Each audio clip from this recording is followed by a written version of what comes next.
사람들은 높은 곳을 보면서 삽니다. 누구나 다 지금의 자리보다는 더 높은 곳을 바라보고 그 높은 자리로 올라가기를 원합니다. 할 수만 있다면 가장 높은 자리, 맨 꼭대기에 오르기를 원합니다. 그리고 그것을 가리켜서 성공이라고 말합니다. 신앙인의 자리도 그렇습니다. 더 높은 곳을 향해서 올라가기를 원합니다. 그리고 그렇게 늘 기도합니다. 오늘 본문 말씀은 누구나가 다 잘 알고 또 설교를 통해서 많이 듣는 그런 익숙한 말씀입니다. 독수리는 높은 곳에 둥지를 틀고 알을 낳고 부화시킨다고 합니다. 독수리 둥지가 높은 것은 일단 새끼의 안전을 위한 것입니다. 땅에 있거나 낮은 곳에 있으면 다른 짐승의 공격을 피할 수 없기 때문에 그렇습니다. 독수리는 둥지를 지을 때 높은 산에 불쑥 튀어나온 바위 위나 높은 나무 위에다가 짓습니다. 그런데 독수리가 집을 짓는 방법을 살펴보면 아주 특이한 점이 있다고 합니다.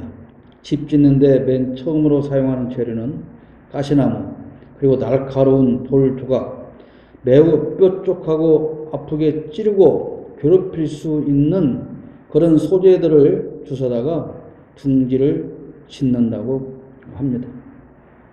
그리고 그 위에 짐승의 털이나 새의 깃과 같은 부드러운 것을 덮어서 마무리를 한다고 하지요. 그 둥지에서 새끼들은 어미가 부르다 주는 먹이를 받아 먹으며 잘 자랍니다. 시간이 흐르고 새끼들이 자라서 하늘을 나는 것을 배울 때가 됩니다. 그런데 만약 새끼가 잘 날지 못해서 땅에 떨어질 듯하면 어미는 쏜살같이 내려가서 새끼를 잡아채고 안전하게 지켜준다고 합니다. 그러므로 새끼는 그저 어미를 믿고 날기만 하면 되는 것이죠. 그런데 놀라운 일은 새끼가 둥지에서 어미가 주는 먹이만 받아먹고 나는 훈련을 하지 않으려고 하면 어미는 그 둥지를 사정없이 흔들어댄다고 합니다. 둥지를 흔들어대면 둥지를 지을 때 사용했던 가시나무나 뾰족한 돌이나 찌르는 나뭇가지들이 보금자리 위로 튀어나오게 되고 새끼들이 둥지 속에 더 있고 싶어도 그것들이 찌르고 아프게 해서 결국은 둥지에 가만히 있지 못하고 벗어나서 하늘을 향해 날아간다고 합니다. 이것이 바로 사랑입니다. 하나님께서 우리를 성장시키는 방법이십니다. 우리의 자녀 교육에도 이런 방법을 사용해야 강한 자녀로 키울 수가 있을 것입니다. 요즘 아이들이 한없이 나약한 이유가 바로 이렇게 강한 교육이 없기 때문이라는 생각을 많이 합니다. 독수리는 가장 높은 곳에 둥지를 짓지만 그 눈은 항상 땅 낮은 곳을 주시합니다. 독수리는 사냥하지 않습니다. 죽은 동물의 사체를 먹습니다. 그러나 같은 독수리과에 속하는 검독수리는 사냥해서 살아있는 짐승을 잡아 먹습니다. 그래서 중앙아시아에 가면 이 검독수리를 훈련시켜서 사냥을 하게 합니다. 아무튼 독수리는 높은 곳에서 늘 낮은 곳을 주시하며 먹이를 찾습니다. 그게 독수리가 살아가는 방법입니다. 독수리는 높은 곳에서 낮은 곳을 보지만 사람은 낮은 곳에서 늘 높은 곳을 바라봅니다. 좀 더 높은 곳에 올라야 더 많은 것을 얻을 수 있다고 생각하기 때문에 그렇습니다. 그래서 늘 사람들은 더 높은 지위에 오르기를 원합니다. 그러나 우리의 주님께서는 가장 높은 곳을 떠나서 가장 낮은 곳으로 오셨습니다. 누가복음 2장 7절 말씀입니다. 마리아가 첫 아들을 낳아서 포대기에 싸서 구유에 눕혀 두었다. 요한에는 그들이 들어갈 방이 없었기 때문이다. 주님은 가장 낮은 곳에 오셔서 늘 낮은 곳을 보시며 낮은 곳에 있는 사람들과 함께 사셨습니다. 교회는 더 높은 곳에 올라서 더 많은 것을 누리며 살기를 원하는 그런 사람들의 모임이 아닙니다. 교회는 어떻게 하면 더 낮은 곳에서 힘들게 사는 사람들에게 관심을 두고 그들을 위한 삶을 살 것인가를 고민하는 곳이어야 합니다. 누구를 우리가 교회에 초대할 때, 이른바 전도할 때 늘 하는 말은 이것이죠. 예수 믿으세요. 예수 믿고 복 받으세요. 예수 믿으면 복 받습니다. 그렇게 말을 합니다. 그렇습니다. 틀린 말 아닙니다. 처음 교회에 나올 때는 다들 그런 생각을 하며 나올 수 있습니다. 내가 좀 더 많은 복을 받아서 좀 더 부자로 그리고 성공한 삶을 살아야 되겠다는 마음을 가지고 교회에 나올 수 있습니다. 그래서 주님께서도 마태복음 11장 28절에 그렇게 말씀하십니다. 수고하며 무거운 짐을 진 사람은 모두 내게로 오너라. 내가 너희를 쉬게 하겠다 그랬습니다. 누구 탓이든 원인이 어디에 있든 실패하고 상처받는 사람을 우리는 교회로 인도해야 합니다. 그들을 데려다가 위로하고 싸매고 격려하고 응원해서 건강한 사람으로 만들어야 합니다. 그게 우리가 할 일입니다. 여리고로 내려가다가 대낮에 강도 만나서 가진 것을 다 뺏기고 맞아서 고반 죽게 된 나그네를 선한 사마리아 사람이 거둬서 주막으로 인도합니다. 누가복음 10장 34절 말씀이죠. 가까이 가서 그 상처에 올리브 기름과 포도주를 붓고 싸맨 다음에 자기 짐승에 태워서 여관으로 데리고 가서 돌보아 주었다. 그렇게 말씀하고 있습니다. 교회는 이런 사람들을 데려다가 돌보는 곳이어야 합니다. 예수님은 가난한 자와 병든 자와 죄인들의 친구였습니다. 우리 또한 예수님께서 친구로 삼아 주셨으나 사실 형편없는 죄인이며 우리는 강도 만난 나그네와 같고 삶에 지쳐서 쓰러질 수밖에 없는 연약한 그런 존재들이었습니다. 그런 형편없는 우리를 예수님은 친구로 삼아 주셨습니다. 그런데 우리는 이제 삶이 조금 나아지고 신앙인으로 살면서는 낮은 곳을 보려고 하지 않습니다. 낮은 곳을 보지 않고 더 높은 곳만 바라봅니다. 과거의 내 모습이었던 강도 만난 나그네를 외면합니다. 내 모습이었던 가난하고 실패한 사람을 외면합니다. 외롭고 고독해서 관심 두고 찾아주는 이가 없어서 외로운 마음 홀로 눈물 짓던 그 시절을 우리는 다 망각해 버렸습니다. 정치인들이 가장 많이 쓰는 말이 뭡니까? 초심으로 돌아가겠습니다. 초심을 지키겠습니다. 그렇게 말을 하는 것이죠. 얼마 전 대통령도 초심을 지키겠다 그랬는데 그 초심이 뭔지 모르겠습니다. 잡아 넣는 것이 초심인지요. 자, 정치인의 초심이란 선거 때 유권자에게 약속한 그 내용을 지키는 것일 겁니다. 그러나 우리는 그렇게 약속하고 다짐하는 초심을 지키며 사는 정치인을 본 경험이 거의 없습니다. 솔직히 그 정치인의 초심이 무엇인지도 우리는 알 길이 없습니다. 신앙인에게도 초심이 있습니다. 여러분의 초심은 무엇입니까? 처음 교회에 출석했을 때 만신창이와 같았던 그 힘든 시절을 기억해 내야 합니다. 은혜 받고 죄인인 것을 깨닫고 회개하며 자기 십자가를 지고 주님의 뒤를 따르겠다고 약속했던 그때의 그 마음을 잃지 말아야 합니다. 어렵게 신학 공부를 마치고 힘들게 겨우 교회를 개척했을 때의 초심을 잃지 않는 그런 목회자가 되어야 합니다. 밥을 굶으면서도 우리 진정한 목회만 전념하겠다고 하나님과 성도에게 약속하며 모든 어려움을 견디며 그렇게 목회했던 그 시절을 절대 잊어버리면 안 됩니다. 그저 굶지 않고 목회하는 것만으로도 감사하며 눈물 흘리던 그런 시절이 지나고 교회가 점점 성장해서 대형교회가 되고 과분한 월급을 받고 추앙받는 목사가 되어서도 결코 그 시절을 잊으면 안 되는 것입니다. 그런데 그런 목회자를 과연 우리는 찾을 수 있습니까? 어느새 교인들 위해서 군림하고 더 많은 월급을 요구하고 고급 승용차를 사달라고 하고 호화 아파트를 요구합니다. 성도가 귀하게 헌금한 돈으로 제 자식들을 유학 보내고 그리고 결국은 그 자식들에게 교회를 세습해주는 그런 목사를 우리는 수없이 지금 보고 있습니다. 그러나 주님은 우리에게 명령하셨습니다. 마태복음 28장 19절로 20절 우리가 너무나도 잘 아는 말씀이지요.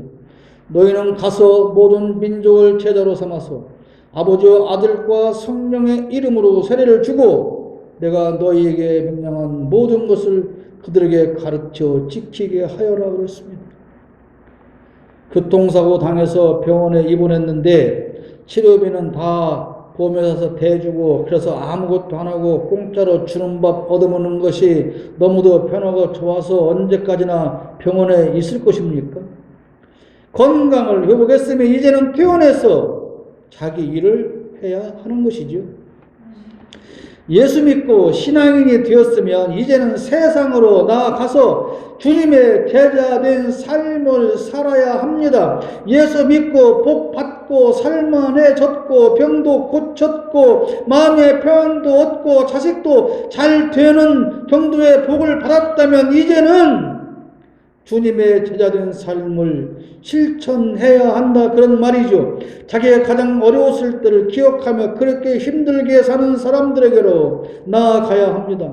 강도 만난 나그네가 주막에서 치료받고 건강에 회복되었다면 이제 나와서 자기가 할 일을 하든지 그 주막에서 자기처럼 다쳐서 실패하여 만신창이가 되어서 찾아오는 사람이 있다면 그 사람을 위한 일을 해야 하는 것이죠. 그런 삶을 사는 것이 신앙인으로서의 초심으로 돌아가는 것입니다. 과거의 나처럼 힘들고 어려운 이웃을 찾아서 돌보며 사는 것이 낮은 곳으로 오신 예수님의 제자된 삶을 실천하는 것입니다. 간호마다가 현장에서 잡혀와서 돌에 맞아 죽을 뻔했습니다. 그런데 예수님의 은혜로 말미암아 용서받고 살아났습니다. 그렇다면 이제 그 여인은 돌아가서 내가 어떻게 은혜받고 어떻게 죽을 뻔했는데 살아났는가 그것만을 자랑하고 떠들고 다닐 것이 아니라 자기와 같은 처지에 있는 사람이 있다면 그런 사람들을 찾아서 위로하고 그들도 주님 앞으로 인도해서 용서받는 삶을 살아갈 수 있도록 그 일을 해야 한다는 것입니다. 그것이 낮은 곳을 보며 사는 신앙인의 삶이고 초심으로 돌아가는 삶입니다. 검사가 대통령이 되었으면 이제는 권력에 취해서 제 마음에 안 드는 사람 잡아 쳐넣는 짓은 멈추고 낮은 곳에서 힘겹게 죽을 둥 살 둥 살아가는 국민을 위한 일에 매진해야 된다는 말씀인 것입니다. 예수님은 하나같이 낮은 곳에 있는 사람을 불러서 제자로 삼으셨습니다. 여러분, 예수님의 12 제자로 선택받은 그 사람 중 어느 한 사람이라도 잘난 사람 있습니까? 서울대 나온 사람 있습니까? 사법고시 패스한 사람 있었습니까? 그들을 가장 낮고 천한 자리에서 멸시받고 손가락질 당하며 사는 그런 사람들을 부르셔서 3년 동안 동행하며 가르치고 훈련시켜서 사도로 만들어 온 세상을 다니며 교회를 세우고 전 세계에 복음을 전하도록 하셨습니다. 낮은 곳에서 선택받아 주님의 사도가 된 것은 대단한 일이지요. 그래서 그것을 자랑만 하고 복타령이나 하고 그렇게 사도로서 해야 할 일을 하지 않았다면 어떻게 되었을까요? 낮고 천한 자리에 있는 그들을 선택해서 제자로 삼으신 의도는 주님의 사도로서의 삶을 살도록 하시기 위한 것 아닙니까? 가늠했던 그 여인이 예수 만나서 내가 이렇게 저렇게 여차저차 해서 살아나게 된 경에만 사람들 만나는 사람들마다 설명하고 자랑질만 하고 다닌다면 그 무슨 소용이 있습니까? 예수님께서 낮은 곳에 오시고 낮은 곳에 사는 사람들을 불러 모아 제자로 삼으시고 그들로 교회를 세우게 하신 이유는 그 교회 안에 들어오는 모든 사람 또한 그렇게 낮은 곳을 바라보며 그 낮은 곳에 사는 사람들을 위한 삶을 살게 하려는 것입니다. 하나님께서 만세전에 우리를 선택하시고 예수를 믿고 구원하셔서 신앙인으로 예수 믿게 살도록 하신 이유 역시 낮은 곳을 보며 그곳에 있는 사람을 위한 삶을 살게 하신 것입니다. 그런데 지금 우리는 어디를 보며 살고 있습니까? 우리의 초심은, 우리가 잊지 말아야 할 초심은 예수께서 나를 왜 선택해서 구원해 주셨는가 깨달았던 그 의미와 목표를 잃지 않는 것입니다. 내가 예수 믿고 복 받은 것만 늘 자랑하지요. 내가 말이야 이렇게 기도해서 세상에나 이렇게 큰 응답을 받았어. 세상에나 내가 이렇게 기도했더니 내가 죽을 병에서 고침을 받았어. 당신도 예수 믿어봐. 거기에서 그치면 안 된다는 것입니다. 세상에나 나 같은 사람의 기도도 하나님이 들어주셔서 이렇게 복 받은 사람으로 만들어 주셨기 때문에 나는 이제 그 주님이 원하는 삶을 살고 있는 거야. 여기까지 말이 나와야 되는 것입니다. 사랑장 고린도전서 13장 4절 말씀, 사랑은 자랑하지 아니하며 교만하지 않는 것이라고 말씀하고 있습니다. 우리가 흔히 간증 지표라는 것을 하는 것을 많이 듣고 보지 않습니까? 그리고 그 간증하는 것을 통해서 그 사람은 자기가 어떠한 은혜를 받았는지, 얼마나 큰 복을 받았는지 입에 침을 튀기며 자랑을 합니다. 그런데 사실 그 속에 들어가 보면 내가 하나님께 무엇을 어떻게 잘 했는지, 내가 하나님으로부터 어떤 특별한 존재로 인정을 받은 사람인지, 그래서 내가 얼마나 특별한, 당신들 같은 사람은 체험도 할 수 없는 그 특별한 은혜를 내가 받은 사람인지, 그러므로 나는 당신들과 비교할 수 없는 훌륭한 신앙인이야, 그것을 자랑하는 것에 지나가지 않습니다. 니들 40일 금식기도 해봤어? 나는 해봤거든. 그랬더니 나는 이렇게 훌륭한 신앙인이 된 거야. 너희는 나처럼 그렇게 줄 성수를 철저하게 해봤어? 11조를 1원도 안 떼먹고 그렇게 정말 열심히 해봤어? 못 해봤지. 그러니까 니들은 나 같은 이 은혜를 못 받는 거야. 사실은 그런 의도가 상당히 많이 숨겨 있다, 그런 말입니다. 간증은 오직 나처럼 부족한 사람에게 어떻게 하나님이 얼마나 큰 은혜를 베풀어 주셨는가 그것을 설명함으로 결과는 하나님께만 영광을 돌리는 것이어야 합니다. 간증은 하나님 나의 부족함과 무능함을 고백하고 전능하고 하나님 사랑의 하나님을 드러내서 그 하나님께만 영광을 돌리는 것이어야 합니다.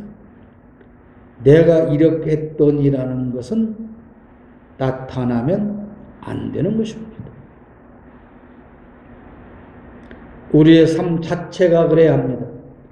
내가 하루하루 시시때때로 살아가는 그 삶을 통해서 나는 감추어지고 하나님의 영광만 드러내는 삶, 그것이 뭡니까? 바로 예배하는 삶입니다. 예배 시간에는 그 거룩함을 다 동원해서 엄숙한 예배를 하고 예배당 문 밖에 나가는 순간 하나님은 사라지고 나만 드러내면서 그것이 나는 예배를 얼마나 잘하는 사람인가를 자랑하는 것은 그것은 마치 회칠한 무덤과 같은 삶이에요. 지난주에 말씀드렸던 양도 구역과 같은 삶입니다. 신앙생활은 나를 드러내고 나를 자랑하는 것이 아닙니다. 나는 숨기고 하나님을 드러내는 것이 신앙생활입니다. 그런데 이런 삶은 내가 낮은 곳을 바라보고 낮은 곳으로 내려가는 삶으로 실천하게 되는 것입니다. 아무리 거룩하고 엄숙하고 그렇게 예배에 임하고 11조 1전도 안 빼먹고 주일성수 한 번도 안 빼먹고 새벽예배 한 번도 안 빼먹고 그렇게 살았다고 하더라도 내가 낮은 곳을 바라보고 낮은 곳으로 내려가는 삶이 없다면 아무런 소용이 없습니다. 예수 믿는 것은 맨날 말씀드리지만 나 혼자 복받아서 잘 살기 위한 것이 아닙니다. 교회를 세우는 것은 사람 많이 모아서 헌금 받아 돈 많이 모아서 부동산에 땅 투기해서 돈 벌어서 차입금 남겨서 부자 되기 위한 그런 것이 아니라는 말씀입니다. 어젠가요, 잠깐 뉴스 보니까 검찰총장으로 임명되신 훌륭하신 분이 자녀가 3살인가 4살 땐가 할아버지인가 할머니부터 땅을 증여 그 아이들 이 받게 해서 3배 4배 차익을 남겼다. 얼마나 공정한 검사이시며 얼마나 공정하고 정의로운 대한민국 검찰총장님이시겠습니까? 지난주에 나왔던 론스타요. 거기에 대해서 큰소리 치는 사람들이 다 죽음이에요. 국무총리부터. 마치 자기가 무슨 국민 세금 1원도 안 뺏기기 위해서 뭐 하겠다고요?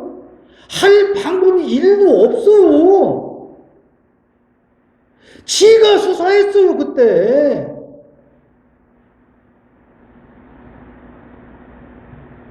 말로 하는 것이 아닙니다.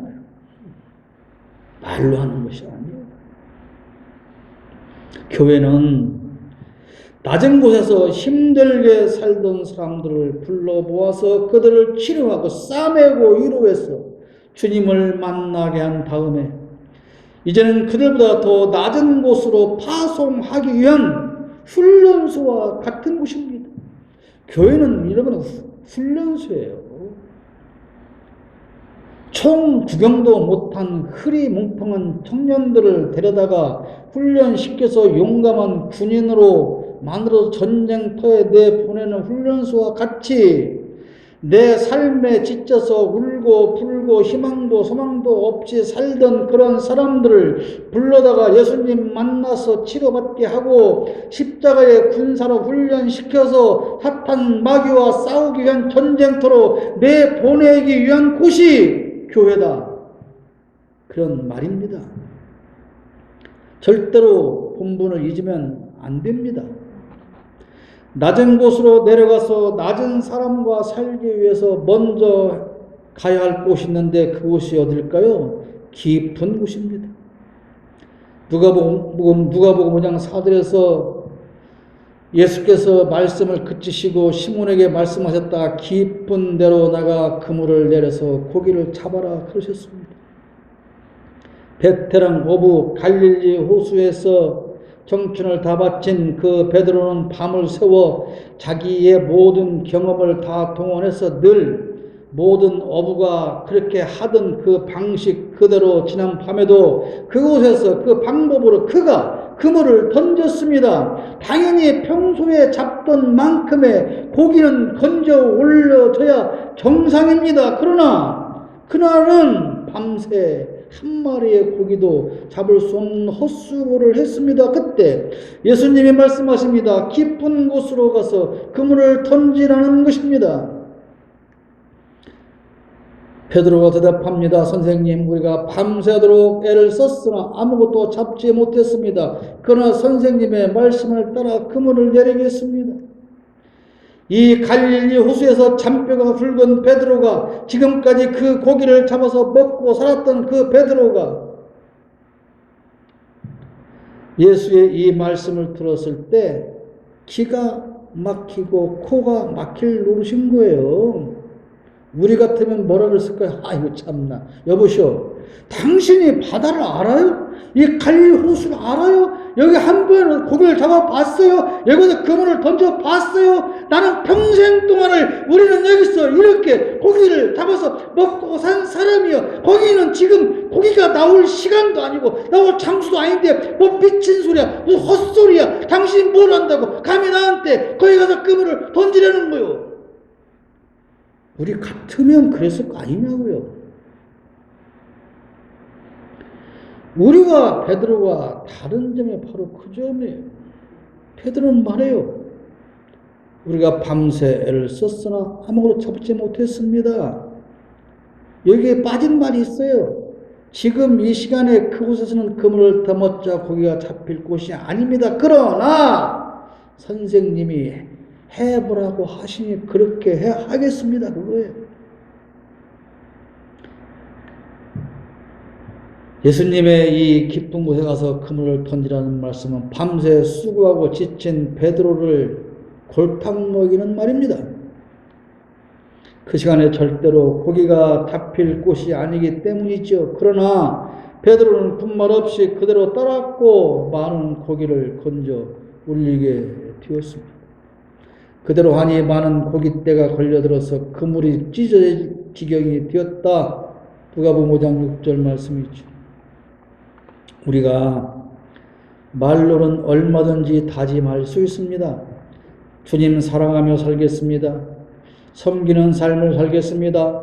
낮은 곳을 바라보며 낮은 곳으로 내려가서 낮은 자와 함께 하겠습니다라고 얼마든지 우리는 예수님 앞에 다짐할 수 있습니다.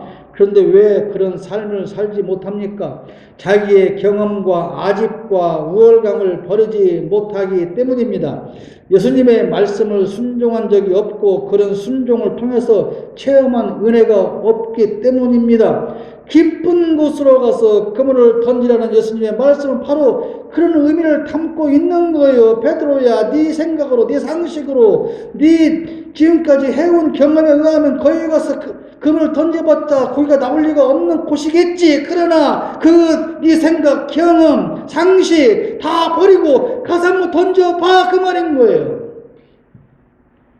깊은 곳으로 가서 그물을 던지라는 예수님의 말씀은 바로 그런 의미를 담고 있습니다. 여러분, 주위에 있는 예수 믿는 사람 중, 여러분이 아는 예수 믿는 사람 중, 교회 열심히 다니는 사람 중 고집 세지 않은 사람 봤습니까? 아직 없는 사람 봤습니까? 누구의 말도 귀담아 듣지 않고 제 경험만 강조하고 늘 우월의식만 가지고 그래서 남을 무시하고 무례하게 사는 그런 기독교인은 세상 천지에 가득하고 교회 안에 가득하지 않습니까? 깊은 데로 가는 것은 어줍지 않은 내 지식과 내 경험을 주님 앞에서 과감하게 버리고 그분의 말씀에 따르는 신앙을 말합니다. 내가 알고 있는 것으로 살겠다면, 내 경험으로 살겠다면 굳이 교회에 나올 필요가 없습니다. 교회에 다니고 예수 믿는다는 것은 예수님의 말씀대로 살겠다는 다짐이 존재되어 있는 것이기 때문에 그렇습니다. 오늘 본문은 독수리의 높은 둥지처럼 높은 경지의 신앙인이 들어간 뜻을 담고 있습니다. 독수리가 높은 곳에 오르는 것은 낮은 곳을 보기 위함입니다. 우리가 높은 경지의 신앙인이 되어야 하는 이유도 바로 낮은 곳을 보기 위한 것입니다. 독수리는 자기가 살기 위해서 낮은 곳을 봅니다. 그렇지만 신앙인은 낮은 자를 섬기기 위해서 아래를 보아야 합니다. 자기를 위한 것이 아닙니다. 우리나라에서 최고로 높은 곳에 있는 사람이 누굽니까? 대통령입니다. 그런 모든 말에서 국민만을 위한다라고 하고 국민만을 바라본다고 합니다. 그런데 정작 그 말을 그대로 믿는 국민은 얼마나 된다고 생각하십니까? 그리고 그가 하는 말이 그의 진심을 담았다고 믿는 사람은 또 몇이나 된단 말입니까? 말은 풍년인데 행동은 전혀 그렇지 않습니다. 지지율이 0%든 1%든 상관없이 해야 할 일을 하겠답니다. 국민들이 지지를 0도 안 하고 1도 안 하는데 대체 누구를 위해서 무엇을 한다는 말일까요? 아집에 쩔어붙어서 누구의 말도 듣지 않고 니들이 뭐라고 하든 국민이 뭐라고 하든 내 하고 싶은 대로 내가 하겠다는 지극히 오만방자한 태도입니다. 신앙인의 삶도 말에 있지 않습니다, 여러분. 높이 계시는 하나님을 향해 시선을 고정하는 것은 그 하나님의 음성을 듣기 위함입니다. 그 하나님으로부터 무엇을 더 얻은 걸까 고민하지 말고 가장 높은 곳에 신앙의 둥지를 들고 늘 아래를 보아야 합니다. 그리고 낮은 자를 찾아보고 낮은 자가 보인다면 독수리가 먹이를 찾아 활강하듯이 그렇게 망설임 없이 달려내려가는 그런 신앙인이 되어야 합니다. 그런 한국 교회와 목회자가 되어야 합니다. 국민을 위해서 일하라고 권력을 주었더니 권력을 잡은 그들의 눈은 지금 국민을 보고 있을까요? 성도만 바라봐야 하는 목회자의 눈은 지금 성도만 바라보고 있을까요? 지금 당신의 눈은 어디를 향해 고정되어 있습니까? 어디를 주시하고 있습니까? 아직도 높은 곳만 바라보며 무엇인가를 더 얻기 위해서 그렇게 높은 곳만 쳐다보고 있습니까? 이제는 아래를 보며 낮은 곳에 시선을 맞춰 보시기를 바랍니다. 한국 교회는 지금 어디를 보고 있을까요? 목사님들은 지금 어디를 보고 있을까요? 사랑하는 성도 여러분들은 지금 어디를 보고 있습니까? 그리고 내 눈은 지금 어디를 보고 있을까?